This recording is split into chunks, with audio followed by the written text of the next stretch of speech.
رمضان میں ایک کام اور کر لو میرے ساتھی، ہم تو بھوکے رہتے ہیں 13 گھنٹے 14 گھنٹے، ہم تو مجبوری میں نہیں رہتے، ہم تو جان بوجھ کے رہتے ہیں.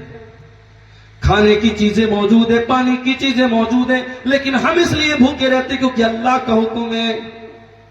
اور امیر کو بھی یہ روزہ رکھنا ہے، غریب کو بھی یہ روزہ رکھنا ہے، اس کو بھی رکھنا ہے جس کے گھر میں 2 ٹائم کی روٹی نصیب ہوتی ہے نہیں ہوتی ہے، اس کو بھی رکھنا ہے، جس کے گھر میں بے شمار دولت کا ڈھیر ہے. میرے پیارے ساتھیوں، رمضان امیر اور غریب کا، رمضان کا روزہ سب کو رکھنا ہے. رمضان کا روزہ یہ سبق دے رہا ہے، اے دولت والو، اے پیسے والو، اے اپنے گھر میں مرغا کھانے والو، اے مرغن غذائیں کھانے والو، اے اپنے دسترخوان پہ طرح طرح کے آئٹم کھانے والو. اسی دنیا میں کروڑوں بچے ایسے ہیں جن کے ماں باپ اتنے غریب اور مجبور ہیں کہ اپنے بچوں کو 2 ٹائم کی روٹی بھی نہیں دے پاتے. کتنے ایسے غریب اور مجبور لوگ ہیں جن کے گھر میں 2 ٹائم چولہا بھی نہیں جل پاتا، جو دوپہر کا کھانا کھاتے تو شام کی گارنٹی نہیں، شام کو کھاتے تو صبح کی گارنٹی نہیں. رمضان کا مہینہ ان بھوکے اور پیاسے، ان کمزور لوگوں کا درد ہمارے دل میں پیدا کرتا ہے. ان کی ضرورتوں کو پوری کیسے کیا جائے، ان بھوکوں کو کھانا کیسے کھلایا جائے، ان کمزوروں کی مدد کیسے کی جائے، یہ جذبہ بھی رمضان کا مہینہ ہم کو دیتا ہے. رمضان ہمیں ہمدردی سکھاتا ہے، رمضان ہمیں بھائی چارہ سکھاتا ہے. ہمارے وہ بھائی جو شہر فلسطین میں، شہر غزہ میں بیچارے، جو ان کے گھروں کو تباہ کر دیا گیا، ان کے کاروباروں کو برباد کر دیا گیا، اس رمضان میں پتہ نہیں ان کے گھر میں سحری نصیب ہوگی کہ نہیں ہوگی، افطاری نصیب ہوگی کہ نہیں ہوگی. جب آپ 14 گھنٹے بھوکے رہیں گے تب آپ کو احساس ہوگا کہ بھوک کیا چیز ہوتی ہے، بھوک کی تکلیف کیا ہوتی ہے. ان بھوکوں کا درد آپ اپنے سینے میں محسوس کریں گے. رمضان دعا کا بھی مہینہ ہے، اسی لیے اللہ تعالیٰ نے جہاں قرآن میں روزے کا ذکر کیا وہیں پر اللہ نے فرمایا وَإِذَا سَأَلَكَ عِبَادِي عَنِّي فَإِنِّي قَرِيبٌ. اے میرے نبی، جب آپ سے لوگ میرے بارے میں سوال کریں کہ اللہ کہاں ہے تو انہیں بتا دو اللہ قریب ہے. أُجِيبُ دَعْوَةَ الدَّاعِ إِذَا دَعَانِ. جب بھی کوئی پکارنے والا مجھ کو پکارتا ہے، جب بھی کوئی دعا کرنے والا مجھ سے دعا کرتا ہے، میں ضرور اس کی دعا کو سنتا ہوں. جب آپ روزہ رکھ کے دعا کریں گے، 13 گھنٹے 14 گھنٹے بھوکے رہیں گے، پیاسے رہیں گے، اور پھر اللہ کے سامنے ہاتھ پھیلائیں گے، اللہ آپ کی دعا کو نہیں لوٹائے گا، اللہ آپ کی دعا کو ریجیکٹ نہیں کرے گا، اللہ آپ کی دعا کو رائے گا نہیں کرے گا. اللہ کے نبی فرماتے ہیں 3 دعائیں ایسی ہیں جو ریجیکٹ نہیں ہوتی. 3 دعائیں ایسی ہیں that can not be rejected، جو اللہ تعالیٰ کے رد نہیں ہوتی، ریجیکٹ نہیں ہوتی. کون سی 3 دعائیں؟ نمبر 1 دعوت الوالد لولدہ. باپ جب اپنی اولاد کے لیے دعا کرے، کبھی موقع ملے رات میں باپ کے سر پہ تیل رکھ دو، باپ کے پیر کے تلووں پر تھوڑا سا تیل لگا کے مالش کر دو، باپ کو اتنا خوش کر دو کہ محبت اور خوشی میں وہ چند دعائیں دے دے. کیا پتا اس کی دعائیں آپ کی زندگی میں کام آ جائیں. باپ اپنے اولاد کے حق میں جو دعا کرے اللہ ضرور قبول کرتا ہے. نمبر 2 وَدَعْوَةُ الصَّائِمِ. روزے دار کی دعا، جب روزہ رکھ کے بندہ دعا کرتا ہے اللہ ضرور اس کی دعا کو سنتا ہے. اور نمبر 3 دعوت المسافر.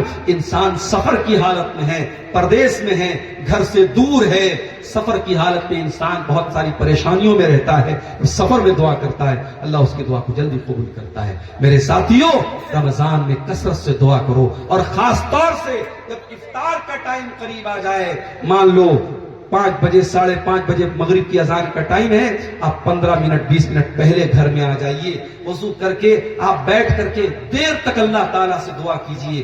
اپنے لیے دعا کیجئے، اپنے بچوں کے لیے کیجئے، اپنی روزی روٹی کے لیے کیجئے، اپنے آپ کو بیماریوں سے بچانے کے لیے کیجئے، اپنی قوم کے حق میں کیجئے، اپنے ملک کے حق میں کیجئے، اپنے اسلامی بھائیوں کے بارے میں کیجئے. جتنی آپ اللہ سے دعا کر سکتے ہیں کیجئے. آپ مانگتے مانگتے تھک جائیں گے، اللہ دیتے دیتے نہیں تھکے گا. اب 1-2 باتیں اور بیان کر کے بات ختم کرتا ہوں. رمضان کا مہینہ ہمیں اور آپ کو اخلاص بھی سکھاتا ہے. روزہ آپ جب رکھتے ہیں، روزہ خالص اللہ کے لیے رکھتے ہیں، کسی کو دکھانے کے لیے نہیں رکھتے. روزہ ایک ایسی عبادت ہے، آپ دکھانا بھی چاہیں تو کیا دکھائیں گے بھئی؟ اگر آپ چاہیں آپ کمرے میں بیٹھ کے آرام سے روزہ نہ رکھے، کھاتے پیتے ہیں، اور باہر آ کے بالکل اپنا ہونٹ سکھا کر کے لوگوں کو دکھائیں کہ میں روزے کی حالت میں ہوں. روزہ آپ کے اور اللہ کے بیچ کا معاملہ ہے. اسی لیے روزے کا بدلہ کیا ہے کوئی نہیں جانتا. اللہ کے نبی کہتے ہیں, اللہ تعالیٰ کہتا ہے الصوم لی وانا اجزی بہ, روزہ میرے لیے ہے اور میں ہی اس کا بدلہ دوں گا. بندہ میرے لیے اپنا کھانا چھوڑتا ہے, پانی چھوڑتا ہے, شہوت چھوڑتا ہے, میں بندے کو روزے کا بدلہ دوں گا. اور کیا دوں گا میں جانتا ہوں, میں ہی اپنے بندے کو بدلہ دوں گا. تو اس لیے روزہ ہمیں یہ سکھاتا ہے کہ ہم جو بھی نیکی کریں اخلاص کے ساتھ کریں, لوگوں کو دکھانے کے لیے نہ کریں. آج تو ہم کسی مدرسے میں چندہ بھی دیتے ہیں, جب تک مائک پر کوئی دیر تک دعا نہ کرے تب تک ہم چندہ نہیں دیتے ہیں. ہم جب تک ہمارا نام نہ پکارا جائے ہم مسجد اور مدرسے میں دان تک نہیں دیتے ہیں. میرے پیارے ساتھیوں, ضروری نہیں ہے ہر نیکی کو مائک پر اعلان کیا جائے. آپ دیکھیں, اب کبھی آپ کو رمضان میں عمرہ کرنے کا موقع ملے, آپ مکہ چلے جائیں, آپ حرم میں دیکھیں, بہت سارے لوگ وہاں پہ کھجور بانٹ رہے ہیں, پانی بانٹ رہے ہیں, بسکٹ کے اور کیک کے پیکٹ بانٹ رہے ہیں, ہزاروں کی تعداد میں بانٹ رہے ہیں. کوئی نہیں جانتا بانٹنے والا کون ہے. لوگ آ رہے ہیں, کھا رہے ہیں, لوگوں کے روزے کا افطار ہو رہا ہے اسی پیسے سے. میرے پیارے ساتھیوں, نیکی ایسی کرو کہ نیکی کر دریا میں ڈال, نیکی کر بھی دیجیے اور کسی کو پتہ بھی نہ چلے. رمضان کا روزہ ہمیں یہ سبق دیتا ہے کہ ہم اخلاص کے ساتھ کام کریں اللہ کو راضی کرنے کے لیے. رمضان کا روزہ ہمیں ایک سبق اور بھی دیتا ہے, ہم چاہیں تو اپنی زندگی کو چینج کر سکتے ہیں. عام دنوں میں ہم صبح 4 بجے نہیں اٹھتے ہیں مگر رمضان میں اٹھتے ہیں. عام دنوں میں دوپہر کا کھانا کھاتے ہیں مگر رمضان میں نہیں کھاتے ہیں. عام دنوں میں صبح 10 بجے ناشتہ کرتے ہیں, رمضان میں نہیں کرتے ہیں. کھانے کا ٹائم چینج, سونے کا ٹائم چینج, اٹھنے کا ٹائم چینج. جب یہ سارے چینجز آ سکتے ہیں تو اے بیڑی پینے والوں, اے سگریٹ پینے والوں, اے شراب کے نشے میں دھت رہنے والوں, اے کسی گندی اور ناپاک عادت میں مبتلا رہنے والوں, جب تم یہ کہتے ہو کہ مجھ کو اس چیز کی لت لگ گئی, مجھ کو اس چیز کی عادت ہے, میں اس چیز کو نہیں چھوڑ سکتا ہوں, تو تم جھوٹ بول رہے ہو. اگر 1 مہینہ تم کھانے کا, سونے کا, اٹھنے کا, بیٹھنے کا شیڈیول چینج کر سکتے ہو تو رمضان یہ سبق دے رہا ہے کہ اپنے آپ کو بھی تم چینج کر سکتے ہو. تم چاہو تو کیوں نہیں اپنے آپ کو بدل سکتے ہو. شاعر کہتا ہے کہ خدا نے آج تک اس قوم کی حالت نہیں بدلی, نہ ہو جس کو خیال خود اپنی حالت کے بدلنے کا.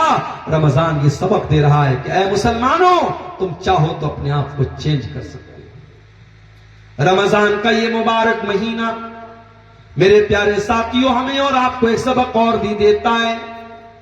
رمضان کے اس مبارک مہینے میں جب ہم اور آپ روزہ رکھتے ہیں, روزے کی حالت میں ہم کھانا پہ پانی چھوڑ دیتے ہیں, بیوی کو چھوڑ دیتے ہیں, حلال چیزوں کو چھوڑ دیتے ہیں. رمضان یہ سبق بھی دیتا ہے کہ اے اللہ والو, جب تم اللہ کے حکم پر حلال چھوڑ سکتے ہو تو حرام کیوں نہیں چھوڑ سکتے ہو. جب نبی کے صحابہ نے نبی کے ایک حکم پر شراب کو اپنے گھروں سے نکال کے پھینک دیا تو اے مسلمان, جب تیرے رب کا قرآن کہتا ہے کہ سود حرام ہے تو تو سود کو کیوں نہیں چھوڑ سکتا. جب تیرے رب کا قرآن کہتا ہے زنا کے قریب نہ جا تو تو زنا کو کیوں نہیں چھوڑ سکتا. جب تیرے رب کا قرآن کہتا ہے کہ شراب ناپاک چیز ہے تو شراب کو کیوں نہیں چھوڑ سکتا.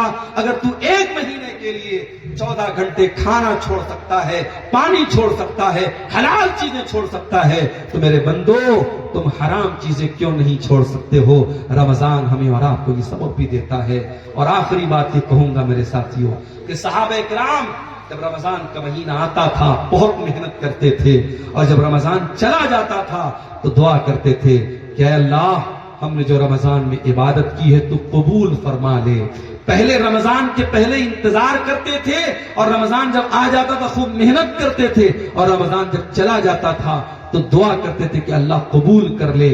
وہ طریقہ ہمیں بھی اپنانا چاہیے. ہمیں جب عمل کریں تو یہ سوچ کر کے ہمیں مطمئن نہیں ہو جانا چاہیے کہ ہم نے بہت نیکی کے پہاڑ بنا دیے, بہت نیکی کے جھنڈے گاڑ دیے. ہمیں نیکی کرنے کے بعد ان کی قبولیت کی فکر کرنی چاہیے کہ ہماری نیکی اللہ کے قبول ہوگی کہ نہیں ہوگی.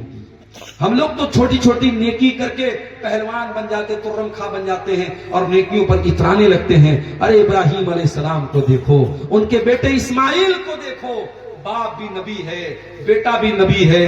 باپ مستری کا کام کر رہا ہے, راج مستری کا کام کر رہا ہے, بیٹا لیبر کا کام کر رہا ہے, اور دونوں کیا بنا رہے ہیں, خانہ کعبہ بنا رہے ہیں. اتنا بڑا پیغمبر راج مستری کا کام کر رہا ہے اور ان کا بیٹا اپنے باپ کا ساتھ دے رہا ہے، لیبر کا کام کر رہا ہے، اور یہ دونوں باپ بیٹے جب کھانے کعبہ بنا رہے تھے اللہ نے نقشہ کھینچا، وَإِذْ يَرْفَعُ إِبْرَاهِيمُ الْقَوَاعِدَ مِنَ الْبَيْتِ وَإِسْمَاعِيلُ، یاد کرو جب میرا بندہ ابراہیم کھانے کعبہ کو بنا رہا تھا اور ان کا بیٹا اسماعیل بھی اپنے باپ کا ساتھ دے رہا تھا، اور دونوں باپ بیٹے کی زبان پر کیا دعا تھی؟ ربنا تقبل منا انک انت السمیع العلیم، پروردگار ہم یہ نیکی کا کام تو کر رہے ہیں، ہم کھانے کعبہ تو بنا رہے ہیں، اے اللہ تو ہماری اس نیکی کو قبول فرما لے۔ وہ دعائیں کر رہے ہیں اللہ تعالیٰ سے کھانے کعبہ بنا کر کہ اے اللہ ہماری نیکی کو تو قبول فرما لے۔ ہم لوگ تو چھوٹی چھوٹی نیکی پر اترانے لگتے ہیں، غرور کرنے لگتے ہیں۔